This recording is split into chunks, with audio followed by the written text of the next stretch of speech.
Welcome to A Minute with the Mayor. My name is Dick Norton. I want to spend a little time today and talk to you about some proposed charter changes and the charter review process. The 7 proposed charter amendments on the ballot that will be on our ballot again on November the 6th.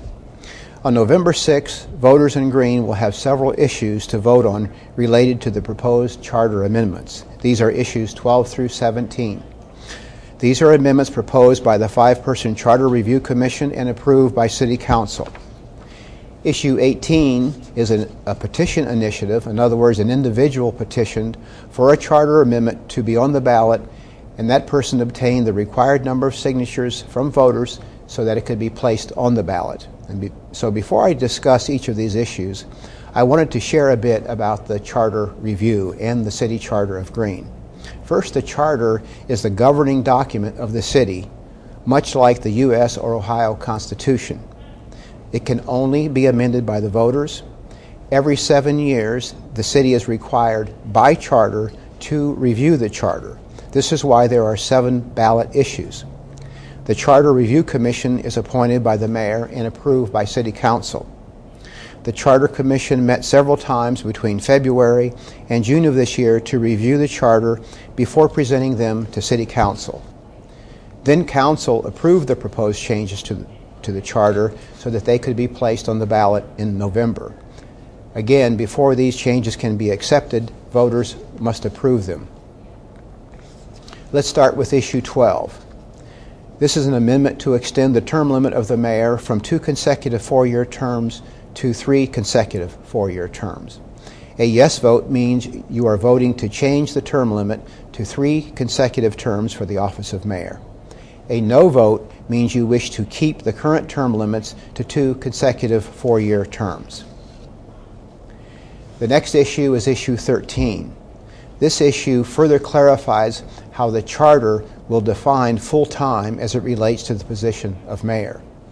Per the charter, the mayor is a full-time position who serves as the head administrator of the city and manages day-to-day activities.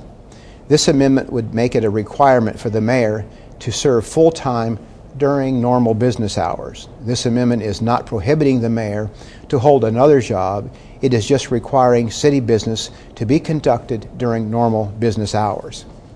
A yes vote means you agree that the mayor should devote his full time to city business during normal business hours. A no vote means the mayor could conduct other business at whatever hours he or she chooses. The next issue, issue 14. This amendment extending the time City Council has to appoint a person to a vacancy on council from 30 days to 45 days. A yes vote means you agree to extend the timeline to 45 days. A no vote means you wish to keep the timeline to 30 days to fill a vacant City Council seat. Issue 15. This would be an amendment to grant the Civil Service Commission permission to adopt rules and regulations that establish standards and procedures for civil service appointments and promotions that differ from the Ohio Revised Code. All government positions, in other words, civil service jobs, must follow the Ohio Revised Code when hiring and promoting unless a municipality gives their Civil Service Commission authority by charter for additional guidelines. Currently, our charter does not give our Civil Service Commission this authority. Therefore, we are mandated to follow the Ohio Revised Code. For example, under current code, to promote a fire medic to lieutenant, those eligible must first take a civil service test. The person who receives the highest score on the test gets the position. There would be no interview, no assessment of management skills, and other important considerations are not permitted, only the test score. This amendment would grant permission to our Civil Service Commission to add guidelines for hiring and promoting with City Council approval. A yes vote means you agree to allow the Civil Service Commission to make additional guidelines for hiring and promoting employees. A no vote means you do not agree and the City of Green will continue to follow the Ohio Revised Code.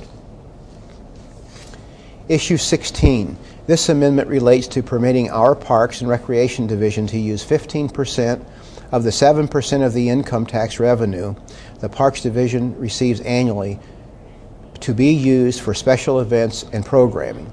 Currently, 7% of income tax revenue is allocated to Park and Recreation Division capital expenditures. In other words, purchase property, construction, or other items considered as capital expenditures, usually having a useful life longer than 5 years. A yes vote means that Parks is permitted to use up to 15% of the 7% of tax for special events and programming. The remainder must be used for capital expenses. A no vote means that the entire 7% allocation must be used for capital expenditures only. Issue 17. This amendment relates to permitting City Council to make charter changes to correct typographical errors or any language inconsistent in the charter. Currently, all changes to the charter, even typos, must go to the voters of Green to vote for those changes. Voting yes would mean you grant City Council the authority to make corrections to the charter to correct typos and language which violates Ohio law. A no vote means you do not grant City Council this right, and all changes must be submitted to voters for approval. Issue 18. The final charter amendment on the ballot was proposed by a petition initiative generated by an individual who obtained the required number of signatures to place this issue on the ballot.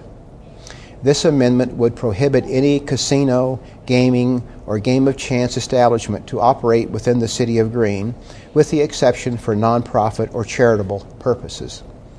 A yes vote means you do not wish to ever have a casino or racino or gaming facility in the City of Green. A no vote means you do not wish to limit a legal business entity from establishing itself in the City of Green. This was generated from opposition to the racino. Currently, there is not a casino or gaming operator looking at the City of Green to build any such facility. I know this has been an awful lot of information in a relatively short amount of time as it relates to these charter changes. Just to recap, there are 7 proposed changes to the charter. 6 of those were a result of the formal Charter Review Commission and adopted by City Council. 1 of those is an individual petition initiative, also adopted by City Council. For further clarification, and if you wish to study these more, and I urge you to do so, you can go to our website at cityofgreen.org. Again, cityofgreen.org. I encourage you to review these prior to the election. Again, that's on November the 6th. This has been A Minute with the Mayor. I'm Dick Norton. Thank you for watching.